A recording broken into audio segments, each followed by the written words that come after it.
tuan-puan muslimin muslimat, mudah-mudahan kita diberikan keberkatan oleh Allah Subhanahu wa taala. Jadi insya-Allah tuan-puan, kita kesempatan yang ringkas ini sebelum kita azan Isya, kita akan berkongsi dengan tuan-puan sedikit sebanyak berkaitan dengan beberapa perkara yang asas berkaitan dengan peraturan muamalat di dalam sistem pengurusan harta benda. Jadi kita nak sebut malam ni tuan-puan beberapa perkara asas yang disebut dalam tajuk yang diberikan kepada kita, muamalat Islam menjamin keadilan. Kita nak tengok prinsip di dalam sistem muamalat yang antara lain ialah menjamin keadilan antara kedua belah pihak yang berurusan.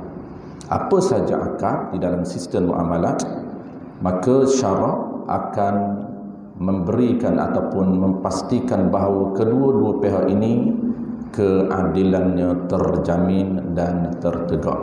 Baik, malam ni kita fokus muamalat tuan-puan. InsyaAllah kalau ada rezeki untuk bulan akan datang, kita akan mulakan dengan modul yang secara tersusun supaya kepahaman agama kita itu dia smart.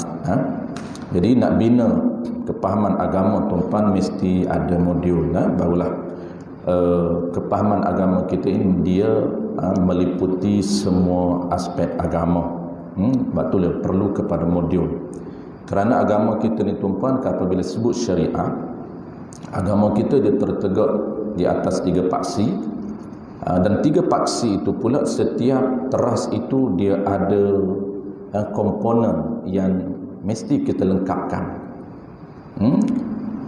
Teras yang pertama dalam agama kita ialah teras sistem akidah ataupun kepercayaan kepada ketuhanan. Ada beberapa komponen yang mesti kita lengkapkan untuk sempurnakan iman kita. Yang kedua, teras dan agama kita ataupun ulama kata sendi agama, dia ada sistem syariat. Sistem syariat inilah tuan-puan ada 4 komponen. Inilah yang besar. 4 komponen ini mesti kita kena cover semua supaya kepahaman agama kita ini dia mantap, sempurna. Iaitu komponen pertamanya ialah ibadat. Dan package itu, taharah itu package lah. Sistem ibadat kita ada 4 jenis. Kalau semua mesti cover 4. Solat, puasa, zakat, haji, dan 4. Dan komponen yang kedua yang kita nak sentuh malam ini iaitu dia panggil pengurusan harta benda di dalam sistem ekonomi Islam, iaitu nama dia lah sistem muamalat. Komponen yang kedua. Dan komponen ketiga dalam agama yang mesti kita kena cover juga ialah peraturan ataupun dia panggil munakahat. Dia panggil sistem ataupun peraturan berkaitan dengan kekeluargaan. Dia ada peraturan dia. Di dalam sistem kekeluargaan Islam ini ada peraturan yang ditetapkan oleh Allah Ta'ala yang mesti kita follow. Dan komponen keempat tuan-puan, yang kalau kita tak sempat cover pun is okay lagi, iaitu komponen jenayat. Itu kalau kita kata confirm tu nampak sangat kan, tapi hampir confirm kita tak akan sempat cover. Mati dulu sebelum sempat belajar sistem peraturan jenayat. Sebab itulah saya kata yang paling penting 3 komponen ini untuk lengkapkan syariat kita mesti kita cover, iaitu peraturan sembahyang, ibadat, cover 4 modul, dan muamalat dan munakahat. Tapi kita untuk panggil pembentukan dan pembinaan kepahaman agama kita, dia mesti kita kena follow dia punya etika yang disusun oleh ulama. Tak boleh kita skip. Kalau kita skip tuan-tuan, dia panggil berlaku ketimpangan dalam pemahaman agama. Contohlah, kita skip peraturan bersuci. Kita panggil apa? Belajar tapi secara informal. Membaca ataupun dengar, sekadar dengar, tapi tidak ada panggil kepahaman itu bukan secara intensif. Bukan secara belajar, bukan secara belajar secara modul, tidak. Kita skip peraturan bersuci, kita terus ambil peraturan mendirikan solat. Menyebabkan tuan-puan, dia tidak akan sempurna kita punya tata cara pelaksanaan ibadat kita. Sedangkan target kita tuan-puan, kita mesti target yang jelas. Di dalam agama ni tuan-puan, pelaksanaan agama dia mesti kita kena ada target yang jelas. Tanpa target yang jelas, action kita, perbuatan dalam agama kita, dia bagaikan lepas batuk di tangga. Maksud dia tidak ada improve, tidak ada peningkatan di dalam pelaksanaan aktiviti agama. Yang kita nak ialah mesti ada peningkatan dan anjakan dalam setiap perbuatan agama kita. Dalam solat kita, dalam sedekah kita, dalam baca Quran kita, kita pentingkan kualiti, mutu dan kualiti, supaya apa? Supaya bayaran pahala yang Allah akan bayar kepada kita, dia berdasarkan kepada kualiti pelaksanaan ibadat kita. Maka nak kualiti itulah tuan-puan, tidak kita mesti mencari dan sentiasa menambah ilmu pada kita. Kenapa? Kerana formula asas yang saya selalu sebut, aktiviti kita dan agama tuan-puan, dia sejauh mana kualiti pelaksanaan dan agama kita, dia berdasarkan kepada penguasaan ilmu yang ada pada kita. Sejauh mana kualiti agama kita atau kualiti solat kita, dia berdasarkan kepada sejauh mana penguasaan ilmu yang kita ada. Sebab tanpa ilmu kita tak tahu setiap praktikal itu standard yang kita nak target. Kita nak target standard wajib, standard sunat, standard afdal. Setiap pelaksanaan itu kita tak mampu capai tanpa pelaksanaan, tanpa panduan yang jelas. Baik tuan-puan, settle kita nak bincang malam ni komponen yang kedua dalam sistem syariat kita, iaitu muamalat. Kenapa kita nak mulakan sharing umum muamalat? Kerana ini sebagai intro sebelum kita mulakan modul. Kerana kita fokus modul kita mula dengan modul pertama, iaitu sistem pelaksanaan ibadat solat. Kita nak pastikan ibadat solat kita ini tuan-puan, kita nak checklist supaya ada peningkatan. Maka kita cari modul yang basic, dan kita cuba settlekan, cuba cover atau cuba khatamkan modul-modul basic ini, supaya solat kita itu akan ada ancakan. Baik. Malam ni tuan-puan, kita nak tengok beberapa perkara asas di dalam muamalat. Saya nak sebut dua benda saja tuan-puan. Islam ataupun muamalat ini turunnya di tengah-tengah sistem ekonomi orang jahiliah yang mencapai kemajuan. Kerana sistem ekonomi zaman jahiliah itu mereka dah maju, melahirkan ramai tokoh-tokoh korporat di kalangan musyrikin Mekah, dan ramai masuk Islam orang-orang korporat ini yang bisnes mereka, ekonomi mereka sangat mantap dan sangat ke depan. Maka turunnya sistem ekonomi ini untuk antara tuan-tuan, tujuan dia adalah untuk menjamin keadilan antara kedua belah pihak. Yang pertama tuan-tuan, sebab tu kalau kita perhati apapun kontrak, apapun akad yang ada di dalam sistem ekonomi ini, dalam muamalah ini, Islam akan menjaga, pastikan bahawa beberapa perkara yang akan ditegakkan oleh Islam. Dalam isu apa tuan-tuan? Dalam pastikan bahawa kedua belah pihak ini keadilan akan terjamin. Pertama apa dia? Pertama tuan-tuan, sebab itulah di dalam sistem muamalah Islam menutup ruang sebaran bentuk penipuan antara kedua belah pihak dalam semua kontrak ataupun semua akad. Ini yang pertama. Kita tengok tuan-tuan,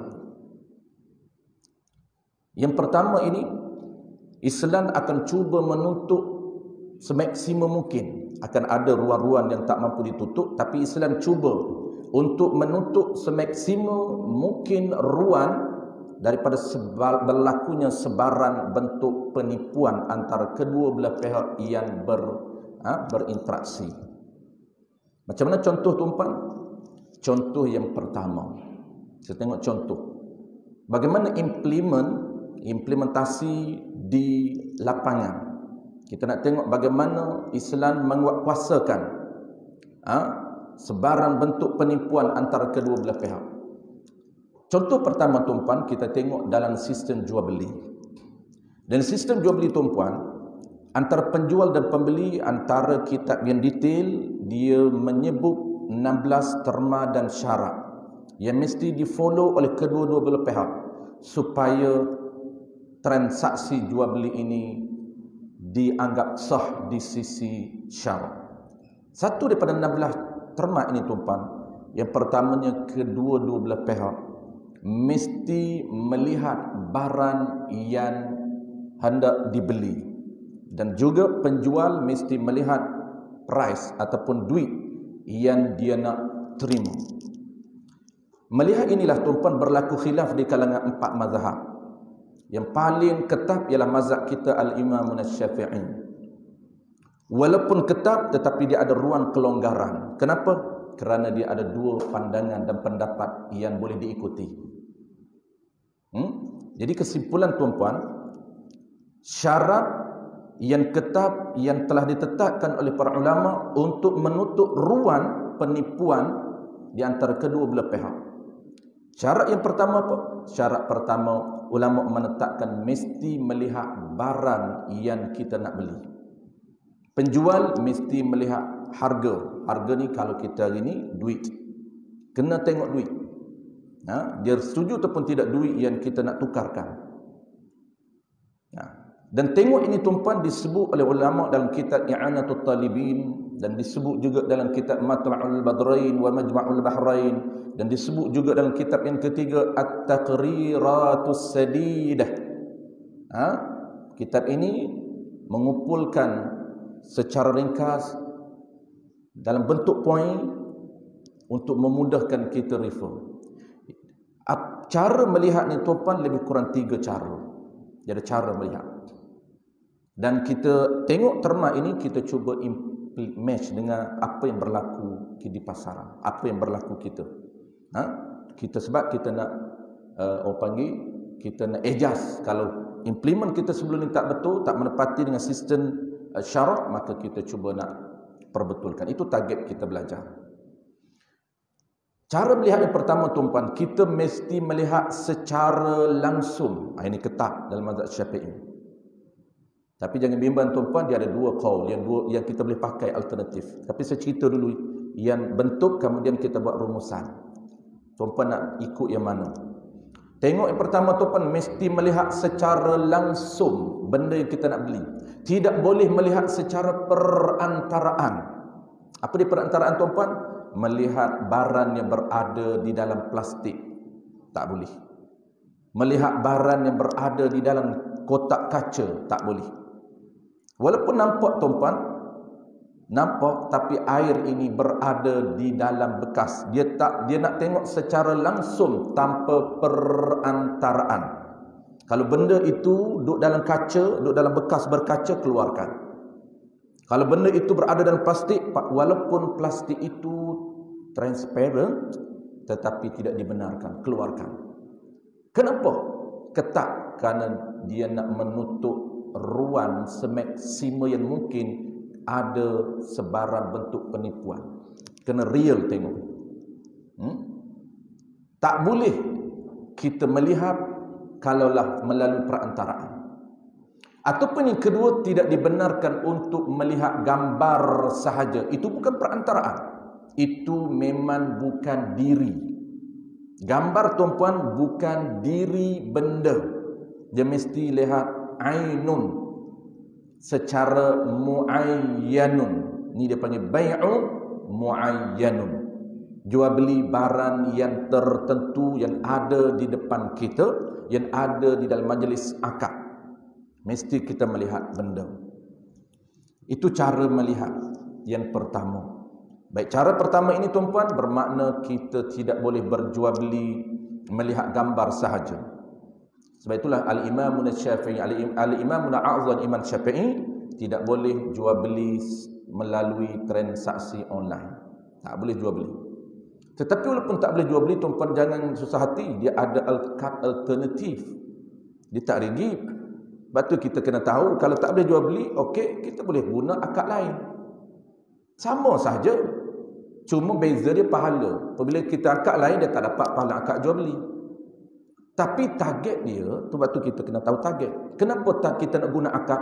Target dia ialah pastikan bahawa setiap transaksi kita sah di sisi syarak. Kalau tak boleh nak apply jual beli, kalau apply juga tak sah, kita tukar akad lain.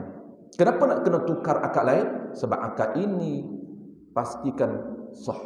Sebab target akhir kita, barang kita nak beli itu sah dan menjadi milik kita. Kalau tak sah, dia kesan tu. Kita dah sebut kalau tak salah saya masa kita sharing first dulu, dia ada kesan ataupun implikasi setiap barang yang tak sah. Sebab tu kita kena fokus kepada dia punya tujuan akad.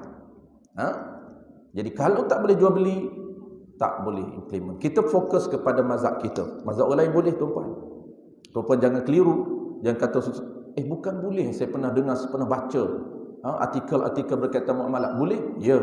Tetapi itu mazhab Maliki. Itu mazhab Hanafi. Kita fokus mazhab kita dulu dan kita cuba tak boleh jual beli, kita akad lain. Sekejap lagi saya cerita akad lain. Baik, saya tuan-puan, kesimpulan dia akad kita nak cara pertama, cara melihat yang pertama ini, kesimpulannya kita tak boleh jual beli melihat gambar, tak boleh jual beli melihat barang yang di dalamnya tak nampak. Tak boleh. Baik, settle. Kemudian sekejap lagi saya akan cerita kat tuan-puan yang boleh. Jangan susah hati lagi. Tunggu sampai habis. Susah hati sebab tak boleh. Pas nak jual beli macam mana? Tuan-puan jual beli di pasar raya, berah. Takkan nak buka? Walaupun berah itu transparent, nampak. Beli biskut, ada orang buka. Mana ada orang buka biskut di dalam, nampak gambar. Gambar tak dibenarkan. Beli apa lagi? Majoriti tuan-puan beli apa pun, packaging, tak dibenarkan buka. Kalau nak buka, dia kata bayar dulu baru buka. Dia benar buka, tapi bayar dulu. Apabila bayar, kita buka tengok hancur biskut, kita tak nak, dia tak bagi duit. Itulah bentuk penipuan yang tidak dibenarkan oleh syarak. Sebab kalau tak nampak barang, adakah betul barang itu cantik? Adakah betul barang itu sempurna mengikut apa yang kita nak? Inilah ruang yang cuba ditutup oleh syarak, berlakunya penipuan. Macam kita jual beli online, tuan-puan, tengok gambar aja. Gambar sangat cantik, tuan-puan. Gambar cantik, ya Allah. Nak meleleh tengok kalau kita beli burger. Kan? Pandai dia edit. Dia punya 3D dia. Meleleh kita tengok sampai tu dia sampai. Tak macam dalam gambar. Tengok pun tak ada nafsu. Dalam gambar tengok meleleh, tengok yang real. Kenapa? Kerana gambar itu tidak dibenarkan. Kerana gambar bukan diri. Baik, satu tuan-puan. Jadi cara yang kedua, kemudian saya akan buat kesimpulan macam mana untuk kita nak implement. Cara yang kedua, tuan-puan, cara melihat kedua ini, melihat cara pertama secara langsung, cara kedua melihat sebahagian daripada benda kita nak beli. Tak mampu nak melihat semua benda, semua jenis tak mampu. Tapi kita mampu melihat sebahagian sahaja, dan sebahagian yang baki itu sama dengan tempat yang kita lihat. Ini sah. Walaupun syarat cara melihat yang sebenar mesti semua kita kena tengok, semua juzuk. Tetapi cara melihat yang kedua boleh melihat sebahagian daripada benda yang kita nak beli, dan sebahagian lagi tempat yang tak mampu, tak mungkin untuk dilihat sama dengan tempat yang kita lihat. Ini dia panggil jual beli apa, tuan-puan? jual beli melihat barang secara atas permukaan sahaja, di bawah tak mampu melihat. Kita buka tuan-puan beli madu, beli madu ataupun beli air, kita hanya mampu melihat di atas sahaja, di bawah tak mampu lihat. Maka di bawah ini sama dengan apa yang berada di atas, sama unsur. Kalau tak sama, tak sah. Tuan-puan lihat, beli kurma di pasar, longgok, tengok yang atas sahaja cantik. Kita nak grade A, atas cantik, tapi di bawah tak mampu tengok. Sah ke tidak? Sah. Patut nak kena tengok semua. Nak kena tengok sebiji. Oleh kerana agak sukar untuk nak buat macam tu, maka syarak membenarkan untuk melihat sebahagian sahaja. Syarat cuba, orang panggil apa, tak terlampau menyusahkan kita. Walaupun asalnya mesti kena lihat sebiji kurma. Oleh kerana sukar, maka syarat memberi ruang kepada kita sah melihat sebahagian, asalkan sebahagian di bawah itu sama. Baik, saya nak sebut dua saja. Dia ada 3 dalam kitab, 3 cara. Nak ringkaskan, sebut 2 sahaja. Cuma saya nak buat kesimpulan poin yang pertama. Syarat pertama tuan-puan, mesti melihat secara langsung barang yang kita nak beli. Jadi kalaulah tak mampu lihat, maka asalnya tidak sah. Di sinilah berlaku khilaf di kalangan para ulama kita mazhab Syafi'i. Ada qaul yang kedua, iaitu pendapat yang dhaif, dipanggil sah jual beli barang yang tidak mampu melihat barang secara langsung. Dia panggil bai'u ghaibun, jual beli suatu barang yang tak mampu dilihat. Kenapa tak mampu dilihat? Sukar untuk melihat. Tapi bukan semua tuan-puan. Pandangan ini bukan semua kita boleh implement. Dia hanya merujuk kepada satu barang yang sukar. Kalau boleh tengok, kena tengok. Kalau sukar nak tengok dan kita perlu barang itu, hajat. Mana contoh tuan-puan? Seperti yang saya sebut tadi, iaitu barang yang berada dalam bungkusan, dalam packaging. Kita nak buka satu-satu itu perlu sukar ataupun memang tak boleh. Maka sah kita beli Milo, tak tengok Milo. Sah kita beli gula, tak tengok gula. Sah kita beli beras, tak tengok beras. Sah kita beli suatu benda jadi package, dalamnya kita tak tahu hancur ke tidak, cantik ke tidak. Balik rumah baru kita buka macam mana kualiti dia. Itu dia panggil jual beli ghaib, yang tak mampu melihat ataupun sukar untuk melihat, maka diberi ruang oleh syarak untuk sah jual beli melalui pandangan yang kedua, iaitu qaul yang dhaif. Serta tuan-tuan, bermakna yang kita jual beli di pasar raya itu walaupun tak tengok sah. Baik, pertama. Yang kedua, Islam nak menjamin keadilan dan keselamatan kedua belah pihak. Poin yang kedua tuan-puan, Islam meletakkan syarat. Saya nak sebut 2 sahaja syarat. 16 tu tuan-puan, 2 syarat. Dia ada ke-16 semua tu tuan-puan, dia ada syarat kesemuanya. Syarat untuk pastikan kedua belah pihak terjaga dan selamat daripada sebarang penipuan.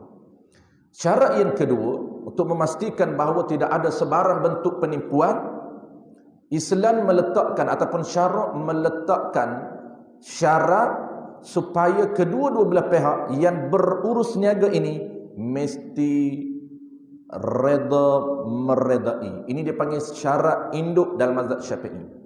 Dia panggil syarat yang menjadi teras dalam mazhab al-Imam Syafi'i. Mesti ada ataupun mesti saling setuju antara kedua-dua belah pihak. Kalau satu pihak kurang setuju, tak boleh untuk meneruskan transaksi jual beli. Tak boleh paksa dia. Maka tanda persetujuan tuan-puan, inilah yang disebut oleh Nabi, innamal bai' antaradin. Hanya sah jual beli, kata Nabi, apabila kedua belah pihak ini saling setuju antara satu sama lain. Maka apa asas persetujuan dia? Kan ulama kata dalam kitab I'anatul Talibin Hasyah dan dalam Taqriratus Sadidah juga teks yang sama, iaitu amrun khafiyyun. Perkara setuju ni tuan-puan, redha ini merupakan urusan yang tersembunyi di dalam hati manusia. Siapa pun tak tahu. Maka mesti disyaratkan untuk ada lafaz ijab dan qabul, kerana lafaz itu sebagai tanda mereka berdua ini saling setuju dan orang panggil saling redha untuk berlakunya pertukaran milik barang dengan duit. Sebab itulah asas mazhab Syafi'i tuan-puan, mesti ada lafaz ijab dan qabul. Mesti ada lafaz ijab qabul. Dalam mazhab Imam Syafi'i tuan-puan, dia komplit, ada 5 rukun. Mesti ada pembeli, mesti ada penjual, mesti ada barang, yang keempat mesti ada price, harga, yang kelima mesti ada ijab dan qabul. 5 rukun jual beli komplit, barulah sah jual beli. Tak sah jual beli tuan-puan, implikasinya besar. Pertamanya haram, yang keduanya tidak sah milik. Apabila tak sah milik tuan-puan, apa kesan daripada tak sah milik? Dia haram tasarruf. Tak dibenarkan untuk dia guna, tak dibenarkan untuk dia jual beli, tak dibenarkan untuk dia sedekah, tak dibenarkan untuk dia hebah. Kenapa? Kerana kita tidak melalui proses yang dibenarkan oleh syarak. Syarak menyediakan proses, kita tak follow dia punya prosedur yang ditetapkan oleh syarak. Baik, sebab tu kesimpulan tuan-puan, di sini juga berlakunya qaul, ada 2 pandangan mazhab kita. Mazhab kita tuan-puan, qaul yang mu'tamad, wajib ada ijab qabul.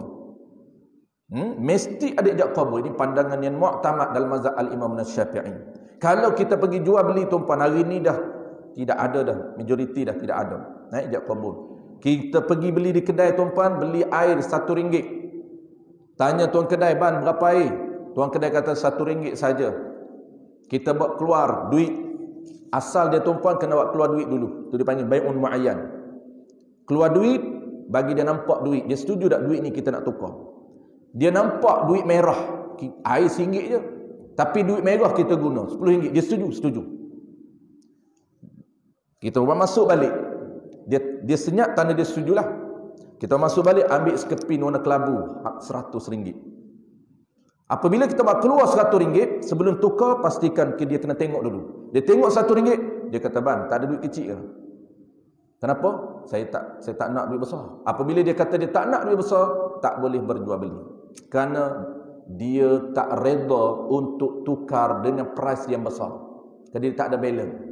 Itu penting kalau ikut prosedur asal tu mazhab Syafi'i, baik muayyan ini, dia kena tengok dulu duit. Kita tengok barang dan dia pula tengok duit kita. Apabila saling setuju, barulah langkah kedua, akad jual beli. Akad jual beli, dua belah pihak boleh. Kita mula dulu pun boleh, penjual mula dulu boleh, pembeli mula dulu pun boleh. Dia tak syarat siapa mula. Dia mula dulu. Dia kata, "Saya jual air ini ban harga RM1." Kita kata, "Saya beli." Okey, ada ijab qabul, mana ada lafaz ijab dan ada qabul. Itulah dia panggil akad. Cukup tak rukun 5? Cukup. Ijab qabul ada, penjual ada, pembeli ada, barang ada, duit ada. 5 komplit. Maksud dia tuan-puan, sah. Status pertukaran tersebut di sisi syariat sah. Apabila sah tuan-puan, jadi milik kita. Apabila milik kita, kesan milik kita ini, apa kesan dia? Dan kita selalu sebut implikasi dia. Apabila sah, dia lahir hukum harus tasarruf. Ini istilah dalam muamalah. Maksud tasarruf ni tuan-puan, harus kita urus kerana milik kita. Minum harus, kita nak sedekah harus, nak hebah kepada orang harus, kita nak jual pun harus. Kenapa? Kerana ini milik kita. Kalaulah tak jadi milik kita tuan-puan, haram, tak jadi milik kita, kesan dia haram tasarruf. Tak boleh guna, haram kita guna, haram kita sedekah, kerana sedekah tak sah. Kita hadiah kepada orang lain tak sah, kita jual beli juga tak sah. Kenapa? Kerana ini bukan milik kita. Kerana syarat sah milik tuan-puan, syarat sah sedekah.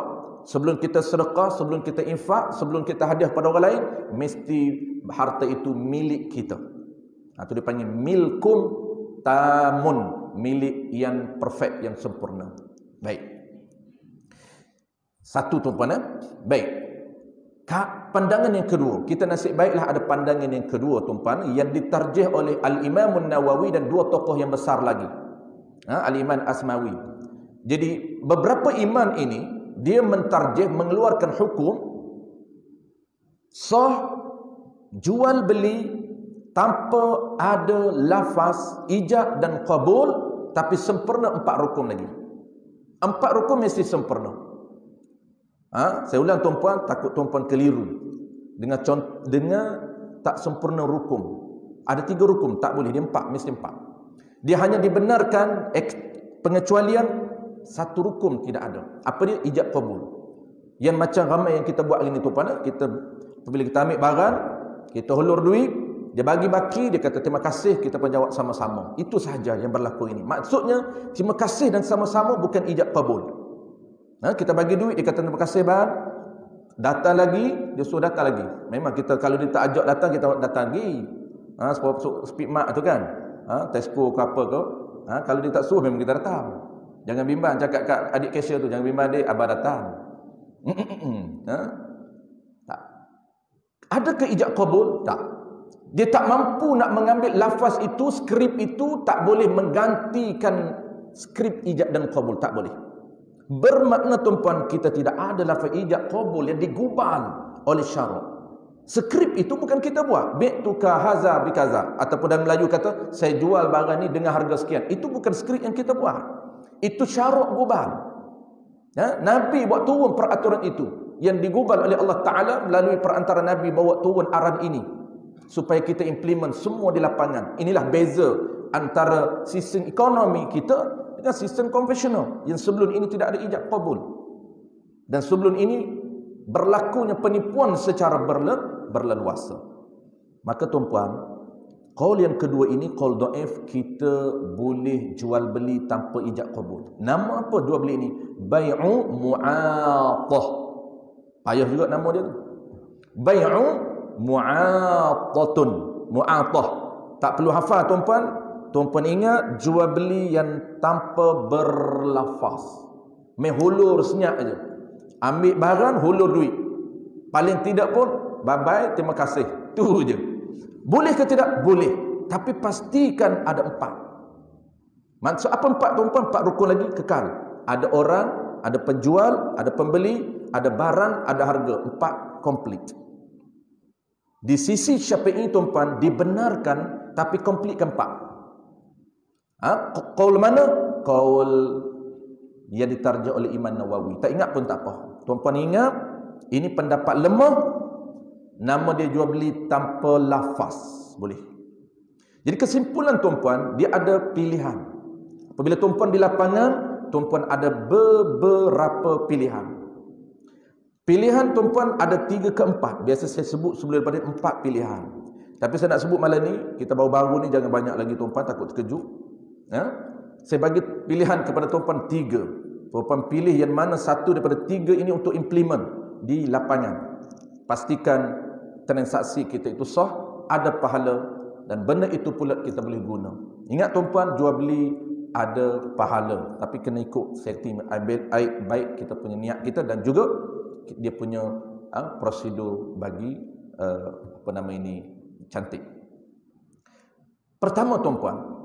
Pertamanya kita boleh apply jual beli yang real, jual beli yang sebenar, komplit 5. Kalau nampak gaya boleh, kita pun tak tahu cashier ni dia nak berlafaz atau tidak. Kalau kita try dulu, kita nak try pilihan pertama tuan-tuan, qaul yang mu'tamad, pilihan pertama jual beli yang sebenar, dia panggil jual beli yang real. Sebab apa tuan-tuan nak kena betul-betul fokus ni? Sebab benda ni kesan besar. Kita nak milik barang nak makan ni, nak bagi anak kita makan. Saya tak curi, saya bayar. Kalaulah tuan-puan tak sah jual beli, sama dengan curi. Mana dalil? Boleh tengok di dalam kitab Matla'ul Badraini wa Majma'ul Bahraini. Kitab yang kedua boleh tengok dalam Hasyiah I'anatul Talibi jilid yang kedua.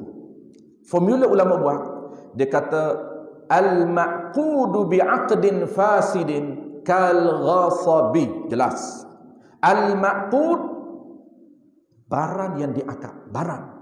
Barang yang diakad bi'aqdin fasidin, dengan akad yang ditolak, yang direject, yang tidak diterima oleh Allah Ta'ala, kal maghsubin, status barang itu seperti barang dicuri. Seperti status barang itu seperti barang curi. Seperti apa tuan-puan? Kalau barang curi, tuan-puan ambil air curi, tuan-puan ambil air, dia bedal air tu tak bayar pun. Kan ada bubuh RM1 tu kan, EJK dah letak ada balan tu, tanda RM RM1 tu, dia ambil tak bubuh pun dalam tu, dikira curi. Dia kata ambil, mana ada penjual, dia letak kat sini, dia suruh ambil, pandai hujah dia. Dia ambil, maksud dia ambil tuan-puan, status barang dia ambil itu dinamakan curi. Apabila curi tuan-puan, kesan dia haram dia makan, haram dia sedekah, haram dia bagi ke anak isteri dia, haram dia hibah. Kenapa? Kerana bukan milik dia. Baik, kalau dia jual beli yang tak sah, adakah milik? Tak milik. Maka seperti hukum jual beli yang haram, seperti pada nisbah apa?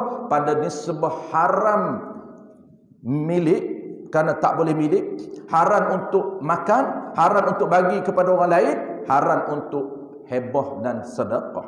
Itu dia panggil sama. Ini penting tuan-tuan, sebab tu kita nak culan, nak ulang supaya kita semua akan selamat daripada berlakunya pelanggaran sistem syariat dalam muamalah. Contoh macam ni tuan-tuan. Saya selalu contoh macam ni lah. Sebab kita nak implement nombor 1 dulu. Kalau tak boleh nombor 1, baru kita pilih nombor 2. Tak boleh nombor 2 tuan-tuan, barulah kita pilih nombor 3. Saya bagi 3 kat tuan-tuan, 3 choice, 3 pilihan untuk kita implement mana-mana akad. Ada 3 akad. Akad pertama kita nak try dulu akad yang terbaik, iaitu jual beli yang sebenar. Apabila kita ambil air, tuan-tuan, kita nak hollow duit. Kita hollow duit kepada dia, kita sebut ban saya beli. Kenapa? Kerana di dalam ijab dan qabul tak disyaratkan siapa mula dulu. Boleh mana-mana pihak dua ni mula. Kita boleh mula dulu ataupun dia boleh mula dulu. Sama dengan akad nikah tuan-tuan. Akad nikah pun juga sama, cuma jaranglah pengantin dia mula dulu. Boleh sebenarnya pengantin mula dulu. Tak sabar Tok Imam lama ni, duk bertazkirah lama. Kita ni dah tak sabar dah nak pegang tangan Tok Imam, nak terima, aku terima akad nikah. Apabila Tok Imam lambat, kita mula dulu. Mula macam mana? Mula dengan qabul, terima dulu, boleh. Aku terimalah akan nikahnya. Sebutlah mas kahwin sekian-sekian.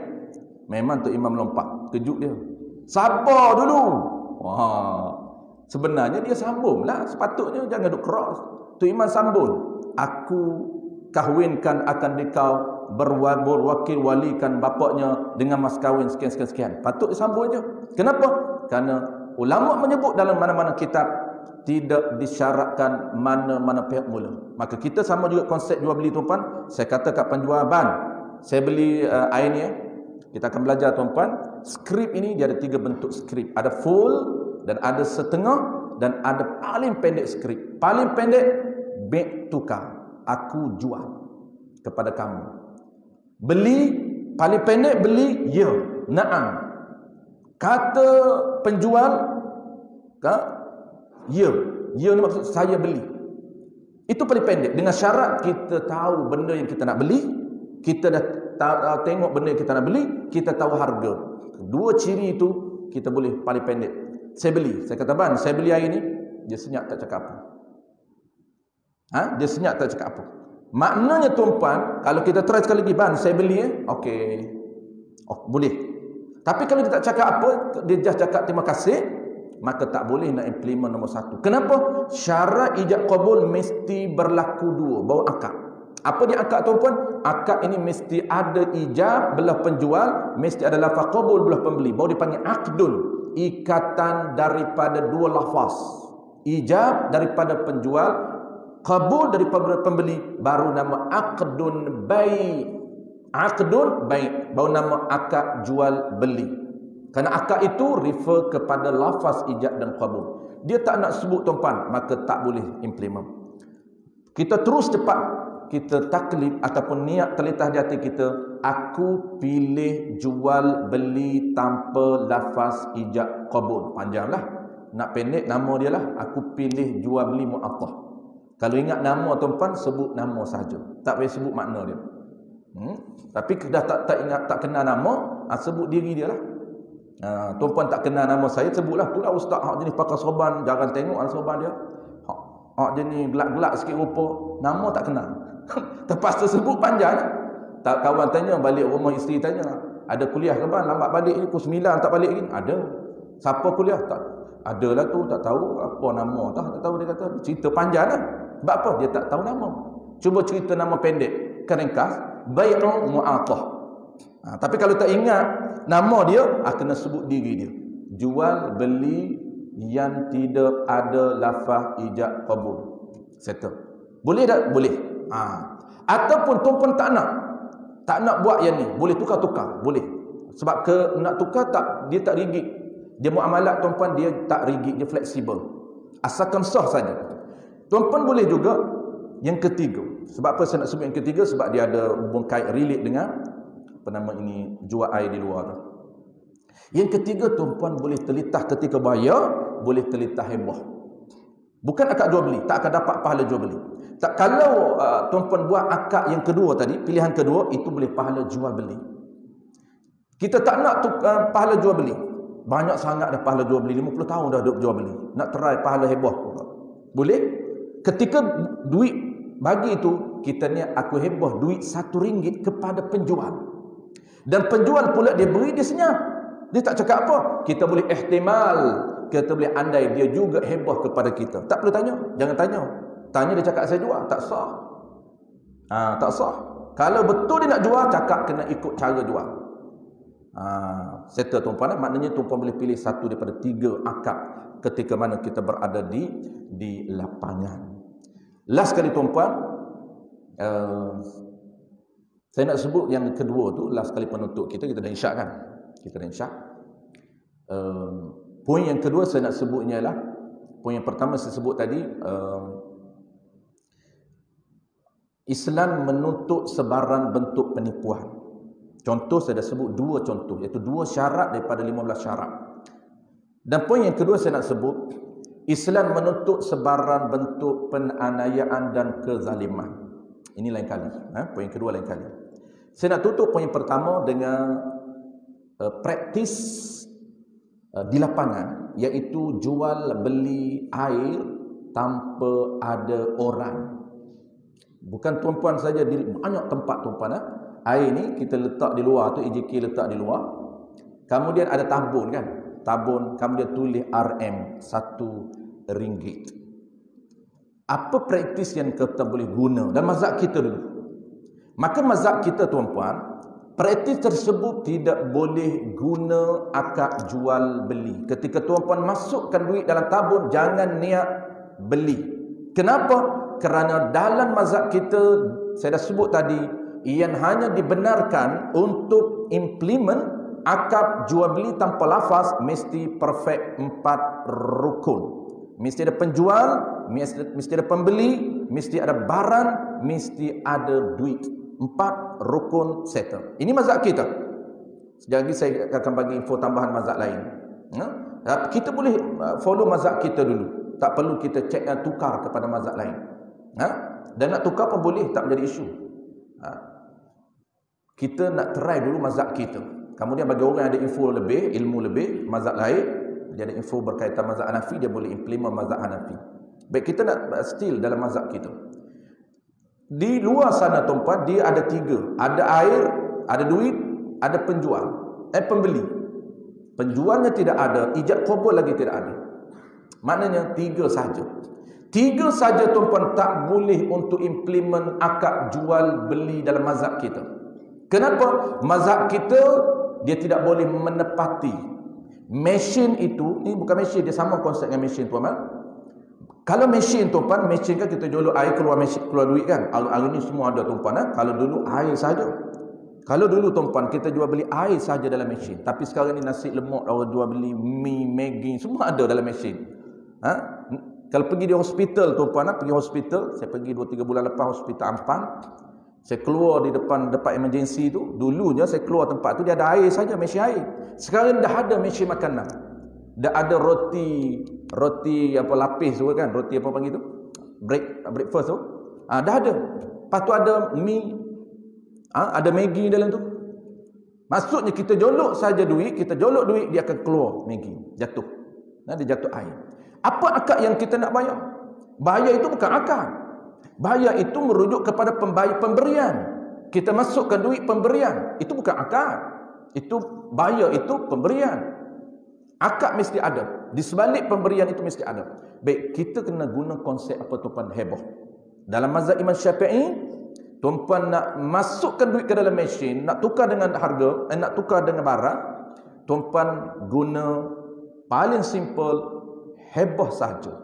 Apabila masuk duit heboh dan dia jatuh air, ataupun kat sini tak jatuh lah, kita terus ambil, masuk terus ambil, kita anggap dia juga heboh. Dia letak kat situ heboh. Kita boleh ambil dan kita masukkan duit heboh. Kenapa nak kena ada akad heboh? Supaya jelas pertukaran milik, barang itu milik kita dan duit itu milik ahli jatan kuasa surah. Serta tuan-puan, heboh ni sangat banyak dalam mazhab Syafi'i boleh guna. Transaksi online boleh guna heboh. Mesin duit, masuk duit mesin, belian di mesin heboh. Belian tanpa mesin pun heboh, banyak. Bayaran tol boleh heboh. Banyak kita boleh guna konsep heboh di beberapa situasi di lapangan. Tapi mazhab lain boleh tuan-puan. Kalau tuan-puan ada masa untuk study mazhab lain, tapi study ni jangan baca saja. Itu bukan cara Islam. Kena berguru. Okey, apa beza hibah dengan sedekah? Tiga nama, satu makna, beza nisbah. Tiga nama, saya ulang sekali tuan-puan, saya ambil masa sikit tuan-puan. Tiga nama, konsep sama, nisbah berbeza. Apa dia nama? Pertama ialah hibah, yang kedua ialah sedekah, yang ketiga ialah hadiah. Tiga ni tuan-puan konsep sama. Konsep dia sama, pahala dia berbeza, nisbah dia berbeza. Apa nisbah dia? Konsep sama ni merujuk kepada pemberian secara percuma, tanpa imban balas. Tu dia panggil hibah, sedekah dan juga hadiah. Nisbah beza. Pemberian ini percuma, ya, tapi beza nisbah. Apa nisbah dia? Kalau kita beri kepada orang yang sangat memerlukan, berhajat kepada pemberian kita, itu kita niat sedekah. Orang yang boleh menerima sedekah, dia sangat berhajat kepada duit, sangat berhajat kepada makanan, kita sedekah makanan, pahala lebih besar. Sebab itulah nisbah ketiga itu, beza nisbah dan beza pahala.